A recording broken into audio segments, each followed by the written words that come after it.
नमस्कार, मैं हूं संजय शर्मा। आप देख रहे हैं 4 PM न्यूज नेटवर्क। मैं बिल्कुल नहीं समझ पाया प्रधानमंत्री जी का बयान। मैं क्या, कोई नहीं समझ पाया। अभय दुबे जी के साथ मैं शो करता हूं। देश के जाने माने बड़े पत्रकार हैं, रोज एबीपी में आते हैं। मैं और अभय जी बहुत देर तक मगजमारी करते रहे कि आखिर ये हुआ क्या। अंबानी और अडानी का नाम प्रधानमंत्री ने लिया तो लिया कैसे, और ये कह दिया कि काला धन जो है वो कांग्रेस को दे रहे हैं। पहली बात तो प्रधानमंत्री ने स्वीकार कर लिया कि काला धन है, मतलब अंबानी पे भी है, अडानी पे। ये देश के प्रधानमंत्री कह रहे हैं। मणिपुर में राहुल गांधी के लिए एक महिला ने कहा कि मेरे साथ बलात्कार हुआ, राहुल गांधी ने उसको बयान दिया, तो पुलिस बयान लेने आ गई। वही उस महिला, आपने बयान दिया, बताइए कौन महिला थी। तो जब देश का प्रधानमंत्री मान रहा है कि अंबानी और अडानी पे काला धन है, तो अभी तक एफआईआर क्यों नहीं हुई, काला धन पकड़ा क्यों नहीं गया। फिर प्रधानमंत्री जी ने यह भी बता दिया कि काला धन टेम्पो में भर के आता है, बोरी में भर के आता है। राहुल गांधी ने पूछा भी, भैया कि वो आपको कैसे पता कि टेम्पो में आता है तो पकड़ा क्यों नहीं।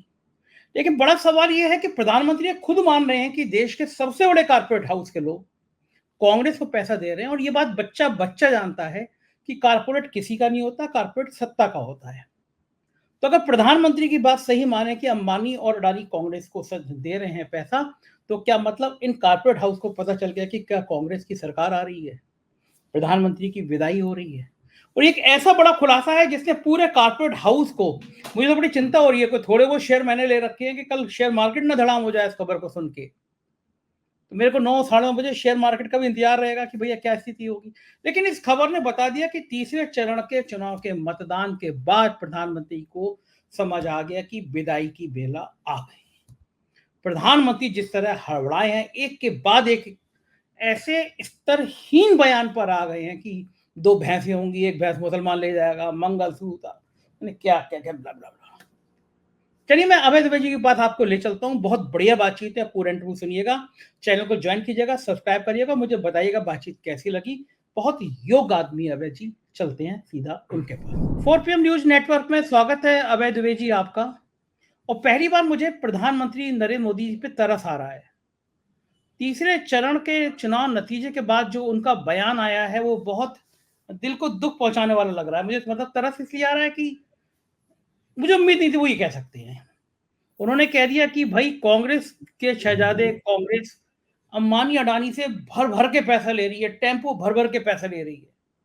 अंबानी अडानी नस थे, दुखती नस थे मोदी जी के। मोदी जी बीच चुनाव में फिर उनका जिक्र लिया है कि भैया कांग्रेस इनको गाली क्यों नहीं दे रही है, हंगामा क्यों नहीं कर रही है। क्या संभव है कि अंबानी अडानी का नाम लेकर लोग मोदी से ना जोड़े इन दोनों को। बीच चुनाव में नरेंद्र मोदी को जरूरत क्या थी इसका नाम लेने की। क्या कुछ गड़बड़ा हो गया, कुछ हौसला। कभी कभी ऐसा ना, आदमी हड़बड़ा जाता है, मतलब क्या हो क्या रहा है देश भर में, उसके बाद वो कुछ भी गलत गलत बयान देने लगता है। आपको लग रहा है ये बिल्कुल अजीब किस्म का बयान था ये। इस पे किसी ने सोचा नहीं था कि मोदी जी ऐसा नाम ले देंगे। क्यों लिया होगा उन्होंने ये नाम। देखिए, मैं भी शाम से इस पूरे घटनाक्रम को डिकोड करने की कोशिश कर रहा हूं और मेरे पास जो कुछ बातें हैं वो मैं आपके साथ साझा करूंगा। पहली बात तो यह है कि राहुल गांधी ने अभी 2 दिन पहले ही अडानी और नरेंद्र मोदी के रिश्ते को रेखांकित करते हुए एक चुनावी मीटिंग में इनके ऊपर अटैक किया है और ये बात टीवी चैनल पे सुनाई जा चुकी है। जिस वक्त नरेंद्र मोदी हमला कर रहे हैं राहुल गांधी को इस सवाल को लेकर, उसके तुरंत बाद एबीपी चैनल पर राहुल गांधी का भाषण चलाया गया, जिसमें वो इसलिए इसलिए ये नरेंद्र मोदी का ये कहना झूठ है कि राहुल गांधी ने अडानी के ऊपर अटैक करना बंद कर दिया। अब सवाल ये है कि ये हो सकता है कि नरेंद्र मोदी को कहीं से ये खबर लगी हो, कहीं से क्या, उनके अपने सूत्र होते हैं, उनके पास सारी जासूसी संस्थाएं हैं, इंटेलिजेंस हैं जो सरकार के लिए काम करते हैं, सरकारी पार्टी के लिए काम करते हैं। उनको खबर लगी हो कि देश के दोनों सबसे बड़े पूंजीपति इस वक्त कांग्रेस के साथ में संपर्क में है।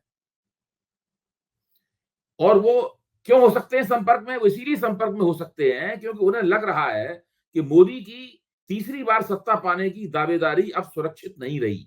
मैं बहुत सोच समझ कर शब्दों का इस्तेमाल कर रहा हूं। मुझे मोदी जी की तरह लफाजी करने का शौक नहीं है। वो उनकी दावेदारी अब सुरक्षित नहीं रही है मोदी जी की। चूंकि दावेदारी सुरक्षित नहीं रही है, अगर कोई गैर भाजपा सरकार बनती है तो उस सरकार में कांग्रेस की भूमिका केंद्रीय और प्रमुख भूमिका होगी। किस रूप में क्या होगी इसके बारे में हम लोग अभी केवल कल्पनाएं कर सकते हैं, अंदाजे लगा सकते हैं। तो ऐसे में देश के दोनों बड़े पूंजीपति चाहेंगे कि दोनों वो दो घोड़ों की सवारी करें जब तक चुनावी नतीजे ना निकल आए। दो नावों की सवारी करें या दो घोड़ों की सवारी करें। इसलिए कांग्रेस की पूरी तरह उपेक्षा करने की बजाय उनकी तरफ से उनसे संपर्क करने की कोशिश की गई होगी या संपर्क हो गया होगा। ऐसी जानकारी नरेंद्र मोदी को मिली होगी। इस चीज से नरेंद्र मोदी का माथा ठनका होगा।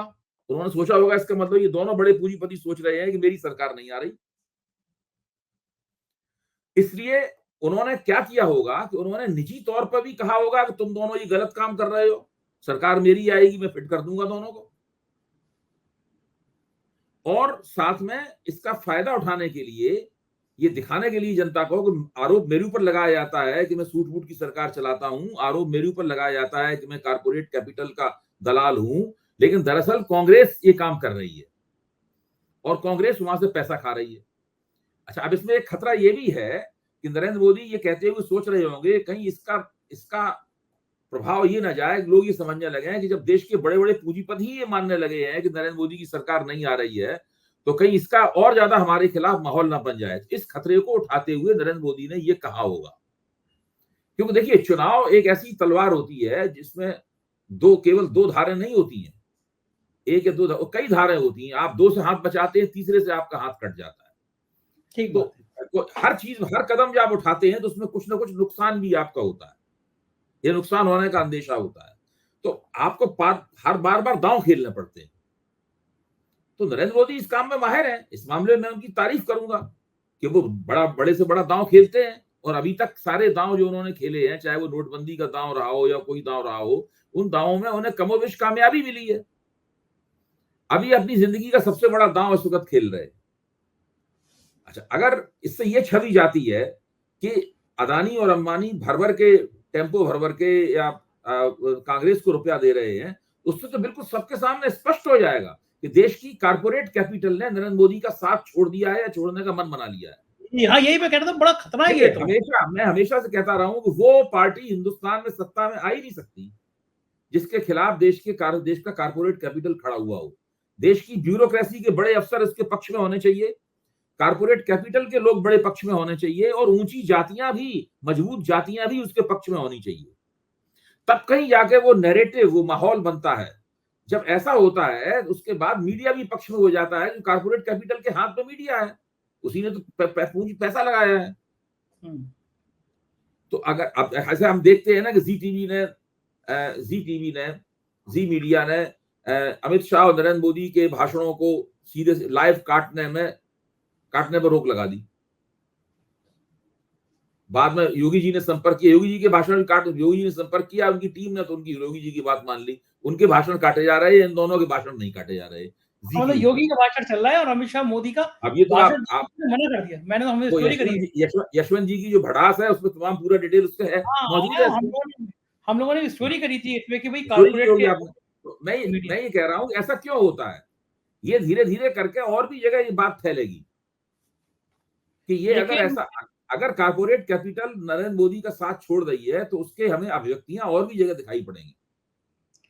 अभय जी, पिछले 2 घंटे में कम से कम इस खबर के सामने आने के 2 घंटे के अंदर कम से कम 15 फोन मेरे पास आए और 15 ने कहा कि अब तो ये साफ हो गया कि अगर अंबानी अडानी ने भी, मोदी जी खुद कह रहे हैं कांग्रेस का साथ पकड़ लिया, इसका मतलब वो तो बहुत तेज है, देश का नेटवर्क है, इसका मतलब क्या उन्होंने भी मान लिया कि इनकी जा रही है, विदाई हो रही है। तो जो नहीं, अभी थोड़ा सा संयम रखना चाहिए। अभी हमें बिल्कुल एक तरफ नहीं जाना चाहिए। इसमें मेरा कहना ये है कि अभी जनमानस की बात कर रहा हूं, जो एक पब्लिक, हम लोग कैसे आकलन करें, जनमानस क्या सोच रहा है, उसमें तो हम लोगों की भी भूमिका होती है जनमानस। नेचुरली। हाँ, तो मैं ये कह रहा हूं कि हम लोगों को मानना चाहिए कि ये कहीं हिंदुस्तान की बड़ी कारपोरेट पूंजी को, और उसके दो सबसे बड़े सरबराह हैं अदानी और अंबानी, उन दोनों को कहीं लगने लगा है कि भाई नरेंद्र मोदी के जो मौके हैं तिवारा प्रधानमंत्री चुनने के, वो उतने उज्जवल नहीं है जितने पहले समझे जा रहे थे। इसलिए उन्होंने विपक्ष के घोड़े की भी सवारी के साथ साथ करना शुरू कर दी। जैसे जैसे मोदी का घोड़ा और कमजोर होगा, वैसे वैसे वो मोदी के घोड़े से अपना हाथ हटाते जाएंगे। और हो सकता है कि आखिरी दौर से पहले तक वो मोदी के घोड़े से पूरी तरीके से अपना हाथ हटा दें। ऐसी प्रक्रियाएं एक साथ नहीं घटित होती हैं, ये भी एक ग्रेजुअल, एक क्रमिक प्रक्रिया है, ये बिल्कुल ठीक धीरे करके होगा। तो ये 3 चरणों में देख लिया ना उन्होंने कि जो टेम्पलेट सेट हो गई थी पहले शुरू चुनाव की, वो बदली नहीं है 3 चरणों में। भाई आप देखिए, अभी तक के जो 11 बजे रात के आंकड़े जो हैं, उसमें 3-4% इंडियन एक्सप्रेस में छपे हैं, जो भास्कर में छपे हैं, भास्कर में तो 6% का अंतर बताया गया है। इंडियन एक्सप्रेस 11 बजे रात तक के आंकड़े छपे हैं चुनाव आयोग के, उसमें शायद 3% या उससे कुछ ज्यादा का अंतर है, जो कि एक बहुत बड़ा अंतर है। मैं हर बार कहता हूं कि जब 2019 के अंदर महिलाएं जोशो खरोश में भर के वोट दे रही थी, नौजवान जोशो खरोश में भर के वोट दे रहे थे, 2014 के मुकाबले मतदान का प्रतिशत उछल रहा था, तो सब लोग कह रहे थे कि इसका तो मोदी जी को फायदा हो रहा है। अब महिलाएं भी जोश में वोट नहीं दे रही हैं, नौजवानों का सारे देश में जो पंजीकरण का जो औसत है वो केवल 38% है, तो इसको हम दोबारा इस निर्णय पे तो नहीं पहुंच सकते कि मोदी जी को जो सारा वोट मिल रहा है। तब तो जाहिर है कुछ ना कुछ ऐसा हो रहा है जिसको मोदी जी नहीं चाहते हैं कि ऐसा हो। तो और उनके तमाम कोशिशें करने के बावजूद, हिंदू मुसलमान, मंगलसूत्र, ये वो, सोना चांदी, सब कुछ करने के बावजूद, विरासत टैक्स, स्वयं प्रतिरोधा, सब कुछ करने के बावजूद अंततः तीसरा चरण भी दूसरे चरण से भी ज्यादा खराब रहा मतदान प्रतिशत के मामले। तो ऐसी स्थिति में अब इसका मतलब निकालना शुरू कर दिया होगा उन लोगों ने जो दरअसल देश में सत्ता जिनके इशारों पर चलती है, उन्होंने मतलब निकालना इसके शुरू कर दिए होंगे, और उसके मतलब निकालने का पहला संकेत या इस तरीके से प्राप्त देखा जा सकता है।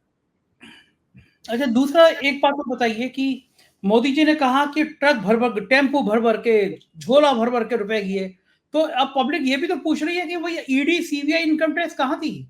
झोला भर के, टेम्पो भर के पैसे जा रहे थे। संजय सिंह ने, कांग्रेस के पवन खेड़ा ने तो कहा है कि भाई तत्काल इसको संज्ञान लेना चाहिए। जब राहुल गांधी से मणिपुर में एक महिला ने कह दिया कि मेरे साथ बलात्कार हुआ, राहुल गांधी ने कह दिया, तो उसके तुरंत बयान लेने पुलिस पहुंच गई उनके यहां। तो अब तो प्रधानमंत्री ने कह दिया। देश में प्रधानमंत्री के कथन से बड़ा कथन और क्या हो सकता है? प्रधानमंत्री ने कह दिया ये काला धन, मैं तो ये कहूंगा कि जब संजय शर्मा को और अभय कुमार दुबे को, जिनकी सारी जिंदगी मीडिया में और पत्र और पूंजीपतियों से, राजनेताओं से बातचीत करते हुए उनको उनके आचरण को डिकोड करते हुए गुजर गई है, जब हमें नहीं पता है कि नोट टेम्पो में भर के आते हैं, जब हमें नहीं पता है कि नोट झोलों में भर के आते हैं, वो झोले किस ब्रांड के होते हैं, वो जो आटे वाले झोले होते हैं या कुछ खास तरह के वाटर प्रूफ थैले होते हैं, क्या होते हैं वो? हर्षद मेहता जब 1 करोड़ रुपए लेके गया था, वो तो सूटकेस में लेके गया था। हर्षद मेहता जब 1 करोड़ की रिश्वत देने गया था, वो तो सूटकेस में भरा, उसने कहा था कि मैं बिग बुल हूं, मैं एक बहुत बड़ा सूटकेस में भर के ले गया था। मोदी जी कह रहे हैं रिश्वत देने वाले को पता होता है और रिश्वत लेने वाले को पता होता है कि पैसा किस चीज में आता है। हम लोग तो व्हाइट मनी पे जीते हैं, तनख्वाह मिलती है, जो पारिश्रमिक मिलता है उसको हमारे खाते में जाता है, वो इनकम टैक्स वालों की वेबसाइट पर भी दिखाई पड़ता है। हमसे तो 30% टैक्स काट लिया जाता है हर साल। टेम्पो में भरे हुए हमने तो काला धन देखा ही नहीं आज तक। हम काली कमीज जरूर पहनते हैं, लेकिन काला धन हमने नहीं देखा है। ये टेम्पो में भरे हुए नोट नहीं देखे आपने कभी? तो हम नोट टेम्पो में भर के आते हैं, थैलों में भर के आते हैं। मुझे तो बहुत आज उत्सुकता हो रही है, थैले किस किस्म के होते हैं। तो ये तो मोदी जी को पता है, मोदी जी को पता है, क्योंकि नोट तो आते रहे हैं, नोट तो जमा होते रहे हैं, मोदी जी को पता है ना नोट कैसे आते हैं, वो सीन कैसा होता है, नोट भर के आते हैं तब। अब इसके राजनीतिक अर्थ, ये तो इनकी पूंजीपतियों से दोस्ती की बात हो गई, अब इसके राजनीतिक अर्थ जरा समझाइए। जनता में इस मैसेज के बाद मोदी की कमजोरी सामने आएगी, मोदी की ताकत सामने आएगी, या ये जनता मानेगी कि मोदी जी हताश हो गए, हताशा में ये बयान दे रहे हैं? भाई तो पहले दिन से कांग्रेस के खिलाफ बोल रहे हैं भाई, उनकी पूरी मुहिम नेगेटिव है, पूरी मुहिम नकारात्मक है। कांग्रेस के घोषणा पत्र के खिलाफ, राहुल गांधी के खिलाफ, सोनिया गांधी के खिलाफ, प्रियंका गांधी के खिलाफ, सबके खिलाफ ही बोल रहे हैं वो। अब ये एक नई बात वो ले आए हैं, ये वाली। अब वो ये बोल रहे हैं, हम लोग, उन्होंने बोला है तो हम लोग इसको डिकोड करेंगे, हम लोग इसका मतलब निकालने की कोशिश करेंगे। हमने इसका तात्पर्य निरूपण करते हुए ये निकाला मतलब जो अभी आपके सामने मैंने पेश किया।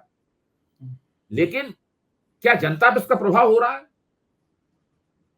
आप सोचिए इससे ज्यादा संवेदनशील बात क्या हो सकती है कि कांग्रेस के घोषणा पत्र में ये लिखा हुआ है कि लोगों के, हिंदुओं का सोना और आदिवासियों की चांदी छीन के मुसलमानों में बांट दी जाएगी, हिंदू माओ बहनों के मंगलसूत्र खींच के उनको मुसलमानों को दे दिए जाएंगे। इससे ज्यादा क्या संवेदनशील बात हो सकती है? मोदी जी ने ये दांव भी खेल लिया, तब भी तीसरे चरण के ऊपर कोई असर नहीं पड़ा, कोई करवट नहीं ली चुनाव ने।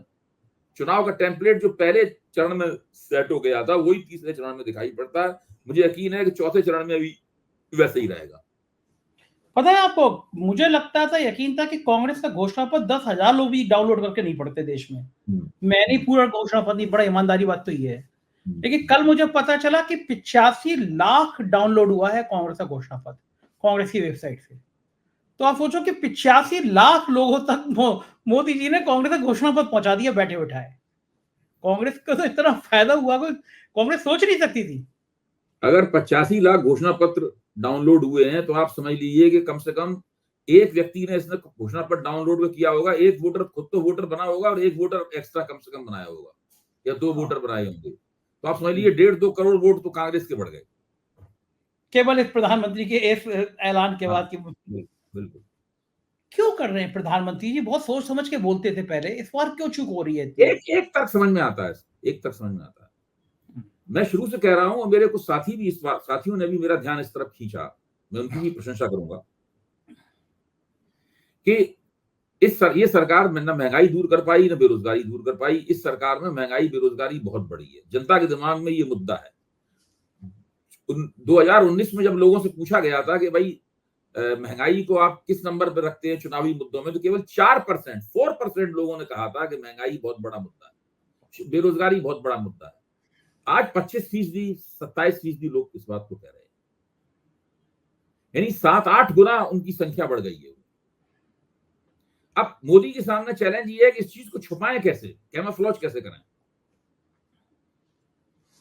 तो इसके लिए ये बहुत तरह तरह की बातें, रोज एक नई चटपटी जायकेदार एक भड़काऊ बात लाई जाती है ताकि लोगों का दिमाग उधर उलझा रहे, मीडिया का दिमाग उलझा रहे, लोग महंगाई और बेरोजगारी के मुद्दे पर ना सोच पाए, उनका फोकस वहां से हट जाए। कम से कम कमर्शियल मीडिया के अंदर जो बहस होती है वो बहस ना हो, कम से कम महंगाई और बेरोजगारी के मुद्दे पे केवल संजय शर्मा और अभय कुमार दुबे बहस करते रहे, कि हमारे जैसे और दूसरे साथी हैं यूट्यूबर्स हैं वो बहस करते रहे, बाकी और जगह इस तरह की बहस ना हो। तो ये भी एक चाल हो सकती है इसके पीछे। मैं मान सकता हूँ, लेकिन एक चाल और भी हो सकती है। आज जिस सोसाइटी में मैं रहता हूँ, सुबह मेरे मित्र बहुत सारे घबराए हुए थे क्योंकि कोविडशील्ड वाली वैक्सीन ने अपनी वैक्सीन वापस मंगा ली है, खबर आई। और कोविडशील्ड 80 करोड़ लोगों ने लगाई है। प्रधानमंत्री जी ने होर्डिंग लगाए हैं, लगवाए हैं, थैंक यू मोदी जी। और जब वैक्सीन वापस मंगाई तो दोबारा से कोविडशील्ड लगाने वालों की हवा खराब हो गई है। इतने बड़ी आपने संख्या में। श्रेयस तलपड़े का नाम सुना है? किसका? आपने श्रेयस तलपड़े का नाम सुना है? हाँ। श्रेयस तलपड़े फिल्म एक्टर हैं, बहुत सी फिल्मों में उन्होंने काम किया है, कॉमेडी भी की है, बहुत अच्छे युवा और अच्छी प्रतिष्ठा है उनकी श्रेयस तलपड़े की। बहुत कम उम्र के हैं, हम लोगों से उम्र उनकी बहुत छोटी है, लेकिन अभी उनके हार्ट का ऑपरेशन हो गया है, उनको दिल की बीमारी हो गई थी। अब उन्होंने बयान दिया है कि कोविडशील्ड को वैक्सीन लगवाने के बाद मैं से ही मुझे बेचैनी शुरू हो गई। हाँ, बयान आया उनका। और ये भी बयान दिया कि मैं शराब नहीं पीता हूँ, मैं सिगरेट नहीं पीता हूँ, मैं एक्सरसाइज करके। हाँ, उन्होंने कहा कि कोविडशील्ड। अब आप सोचिए कि 80 करोड़ लोग कोविडशील्ड लगाए हुए, 80 करोड़ लोग डर रहे हैं कि वैक्सीन वापस चल गई, हमारे प्रधानमंत्री ने तो लगवाई नहीं, कोवैक्सीन लगवा ली। तो ये बहुत बड़ा मुद्दा है। डर तो हर आदमी को लग रहा है, क्योंकि जिस तरह से लोग बैठ रहे हैं, धड़ाम हो जा रहे हैं, गिर जा रहे हैं, हार्ट अटैक आ जा रहा है, आपने बताया ये अभी। तो इस मुद्दे पे खबर तूल ना पकड़े तो एक ये भी होता है कि और मुद्दे देते रहो, उलझाते रहो। हाँ देखिए, कई जैसे ये मुद्दा है, महंगाई और बेरोजगारी का मुद्दा है, बहुत सारे मुद्दे हैं। किसी तरीके से असली मुद्दे जो हैं, जो उनकी सरकार और उनके लिए चुनौतीपूर्ण बन सकने वाले मुद्दे हैं, उनको किस तरीके से महत्वहीन किया जाए, हाशिए में फेंका जाए, पृष्ठभूमि में फेंका जाए, पूरा दांव ये है। इसलिए दिन रात मोदी जी मशीन की तरीके से भाषण दे रहे हैं, रोज इंतजार करते हैं कि आज कुछ नई चटपटी बात मिल जाए ताकि मैं उसको कह के जो है कांग्रेस की निंदा कर दूं और एक दिन और मुझे मिल जाए जब मैं इन मुद्दों के ऊपर चर्चा ना होने। लेकिन एक चीज अच्छी हो जाएगी कि इस तरह के मुद्दे में आप हंसेंगे, मैं समझ कि मेरे ज्योतिषी की बात आने पे उसने कहा था कि इनके लगातार चीजें खराब हो रही हैं।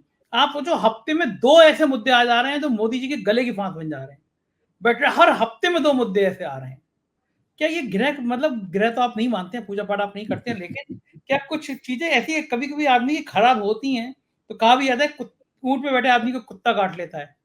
ये बात आपकी सही है कि जब किस्मत खराब होती है तो ऊंट पे बैठे हुए आदमी को कुत्ता काट लेता है। मेरा मानना यह है कि मोदी जी ने 10 साल में जिस तरह की सरकार चलाई है, ये उसका संचित प्रभाव है। ये धीरे धीरे करके प्रभाव जमा हो गया है और उनकी बदकिस्मती से चुनाव के बाद ये प्रभाव निकल के सामने आता, या चुनाव के बहुत पहले ही 6 महीने 7 महीने पहले प्रभाव निकल के सामने आ जाता। वो ठीक ऐन मौके पर चुनाव के वक्त ही निकल के आया है। ये मोदी जी की बदकिस्मती है। देखिए, मैं कई बार इस एनालॉजी का, इस रूपक का इस्तेमाल मैं कर चुका हूं कि नदी में गाद बहुत धीरे धीरे जमती है और एक बार जब जम जाती है तो नदी जो है वो जीवन का स्रोत होने की बजाय प्रदूषण का स्रोत हो जाती है। तो मोदी जी ने इस तरह सरकार चलाई है तो धीरे धीरे करके उनकी पार्टी में, उनकी सरकार में गाद जमती गई है। और उस गाद को जमने में मीडिया पर बैठे हुए जो उनके भजन मंडली उनकी जो है, उसकी कलाबाजी का भी हाथ है। इन लोगों ने भी मोदी जी को मुगालते में रखा है। ये लगातार कहते रहे कि मोदी जी विश्व के सबसे लोकप्रिय नेता हैं, उनके पक्ष में एक सीक्रेट मतलब वेव चल रही है, एक साइलेंट वेव चल रही है। ये सब बातें कहने वाले लोग भी तो मोदी जी को मुगालते में रखते हैं। चंपत राय ने उन्हें विष्णु का अवतार कहा तो उनको मुगालते में रखने में इसमें ही भूमिका निभाई। साक्षी महाराज की भूमिका रही कि उन्होंने भाई ईश्वर के अवतार हैं तो उनको मुगालते में कैसे, ये सब लोग भी तो उनको मुगालते में रखते हैं। तभी तो कहा जाता है निंदक नीरे राखिए, मोदी जी निंदकों को नीरे नहीं रखते। जेपी नड्डा तो उनको देवताओं का देवता कहा नड्डा साहब ने। जी जी। तो मेरा कहना यह है कि ये सब लोग मोदी जी की ये जो धीरे धीरे करके दिखाई पड़ रहा है कि ये सब चीजें गड़बड़ होती जा रही हैं, इस गड़बड़ी से कैसे निपटा जाए। भाई जब हम कहते थे कि ये जो पूरी बात है कि हम 5 ट्रिलियन इकोनॉमी बनाएंगे और 3 ट्रिलियन की हमारी इकोनॉमी हो चुकी है, ये एक तथ्यात्मक गड़बड़ी है। ये एकदम पूरी तरह बकवास है। जिस देश में 80 करोड़ लोगों को मुफ्त अनाज दिया जा रहा हो, उस देश में 3 ट्रिलियन की इकोनॉमी का मतलब क्या है, अर्थव्यवस्था का मतलब क्या है? तब तमाम लोग भाई लोग मना करते थे ये नहीं है। पहले 5 साल में 2014 से 19 के बीच में मैं बेरोजगारी का मुद्दा बहुत उठाता था। तो हमेशा बीजेपी के प्रवक्ता मुद्रा योजना का मुद्दा लेके सामने आ जाते थे। हमने इतने लोगों को ये दिया, उतने लोगों को ये दिया। अगर इनकी मुद्रा योजना वास्तव में कामयाब होती और वास्तव में मुद्रा योजना के जरिए काफी बड़े पैमाने पर सेल्फ एम्प्लॉयमेंट जनरेट हुआ होता तो आज बेरोजगारी की यह स्थिति नहीं होती। बेरोजगारी का मुद्दा कम इसीलिए मैं कह रहा हूं कि ये धीरे धीरे करके ये गाद की तरह से नदी में गाद जमती है। इस तरीके से मोदी जी ने जो एक कुशासन दिया है उसकी गाद जमी हुई है, उसका नुकसान हो रहा है। अबे जी, मेरा बैंक मैनेजर मेरा दोस्त था, उसने मुझे बुलाया उस दौर में, बोले थोड़ी सी मदद कर देंगे। मैंने कहा क्या? बोले हमारे यहाँ से ये मुद्रा लोन ले लीजिए 1 लाख 2 लाख रुपए का। तो मैं कहा भाई मुझे तो रुपए की ऐसी जरूरत ही नहीं है, मैं क्यों लोन लूंगा आपके यहाँ से? बोले आप पे कोई फर्क पड़ेगा नहीं, 4-6 महीने में दे देना, हमारा ये एक रिकॉर्ड में आ जाएगा। तो मेरे को भी मुद्रा लोन दिया गया, कोई जरूरत नहीं थी, उस जमाने फॉर्म भरा गया। तो ऐसे मैं और दोस्तों को जानता हूँ, बैंक मैनेजर ने घर बुला बुला के उनको दिया। एक दिन तो मेरे मैसेज आ रहे थे कि आपके 5 किलो राशन आपको उपलब्ध करा दिया गया। तो मैंने उसको ट्वीट भी किया। मैं कहा भैया मेरे को राशन की क्या जरूरत है, मुझे राशन क्यों भेज रहे हो? भेज तो नहीं रहे, मैसेज आ रहा है मेरे फोन के नंबर पे, मतलब रिकॉर्ड होगा कहीं। ये बिल्कुल वही हाल हुआ अभय जी, जब कोविड हुआ था, कोरोना हुआ था, मजदूर सड़कों पे निकले। जैसे ही हमने पहले दिन देखा, जिस सोसाइटी में मैं रहता हूँ, मैंने तुरंत हलवाई लाया, नीचे व्यवस्था करी, 2 घंटे के अंदर वो तय किया कि सुबह से 1000 पैकेट खाने के और पानी की 1000 बोतल देंगे। अब सुबह हुई तो सबसे पैकेट बन गए, तो डर ये हुआ कि देने कौन जाए, बांटे कौन, घर से कोई निकलने को तैयार नहीं था सोसाइटी के बाहर। खैर मैंने 45 दिन लगातार अपनी गाड़ी में 1000 पैकेट और पानी बोतल लेके बांटा। बाद में मुझे पता चला कि डीएम का तो फोन आता था, डीएम कार्यालय से, कि आज आपने कितने पैकेट बांटे, और रिकॉर्ड बनता था। ऐसे मेरे जैसे और लोग जो काम कर रहे थे सबका रिकॉर्ड बनता था, आपने कितने पैकेट बांटे। बाद में मुझे पता चला कि हम जो 1000 पैकेट बना बांट रहे थे अपने आप बना के अपने पैसों से, सरकारी खाते से उसका पैसा निकल जा रहा था। कि आज लखनऊ में 10,000 पैकेट बांटे। तो वो मुद्रा लोन भी मुझे याद आया कि इसी तरह मुद्रा लोन के रिकॉर्ड पूरे कर लिए गए। मतलब बलिहारी है मतलब इस बात की। देखिए, मुद्रा लोन एक बड़ा स्कैंडल है। इसी के साथ में जो स्किल डिपार्टमेंट है वो बहुत बड़ा स्कैंडल है। हाँ, उसमें भी नंबर आया, हमारा फोन आया, उसमें भी पंजीयन कराया। सेंटर्स में वो बहुत बड़ा स्कैंडल है। मैं मंत्री का नाम नहीं लूंगा, उसके मंत्री को भ्रष्टाचार के आरोप में हटाया गया, बात सामने नहीं कही गई मीडिया में, हटाया क्यों गया? क्योंकि भ्रष्टाचार का आरोप था, वो फर्जी स्किल डेवलपमेंट के सेंटर चल रहे थे। यहाँ पे भी उत्तर प्रदेश में बहुत भयंकर हुआ है इसकी लिस्ट में। अच्छा मुझे एक बात बताइए, मोदी जी की अब तीसरे चरण के बाद ये हालत देखकर नितिन गडकरी, राजनाथ सिंह, वसुंधरा, शिवराज सिंह चौहान, योगी आदित्यनाथ, इनको कैसा लग रहा होगा? नहीं, ये लोग कहीं ना कहीं अंदर तैयारी कर रहे होंगे। है ना? मेरा मानना यह है कि पेशबंदी शुरू हो गई होगी इस वक्त। वो सोच रहे होंगे कि कौन कौन हमारे पक्ष में होगा, किसको हम इधर करेंगे, किसको उधर करेंगे। जब सीटें आएंगी तब फिर कौन हमारा नाम कौन प्रस्तावित करेगा और कौन उसको समर्थन करेगा। उसका एक प्रस्तावक होता है, 2 समर्थक होते हैं, तो ये सब कैसे होगा? पूरा भाजपा कार्यालय का सीन उस वक्त क्या होगा?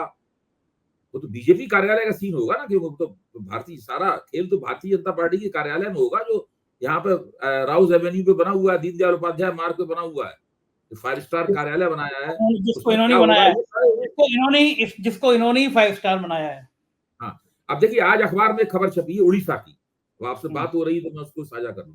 महत्वपूर्ण खबर है। उसमें खबर लिखने वाला ये कहता है कि उड़ीसा में भारतीय जनता पार्टी ने बीजू जनता दल के लिए विधानसभा में पूरी तरह वॉकओवर दे दिया है कि आप आराम से अपना मेजोरिटी, अपना बहुमत पता कर लीजिए। और उसके बदले में बीजू जनता दल ने कहा है कि आपने पिछली बार 8 सीटें जीती थी, हम आपको 4 सीटें और जितवा देंगे, आप अपनी 8 जीत लीजिए और 12 सीटें कर लीजिए आप अपनी। अब ये उसमें छपा है। तुरंत बाद भाजपा ने तुरंत सफाई दी कि नहीं, ये कुछ नहीं है, हम तो विधानसभा में भी सरकार बनाएंगे वगैरह वगैरह जो है।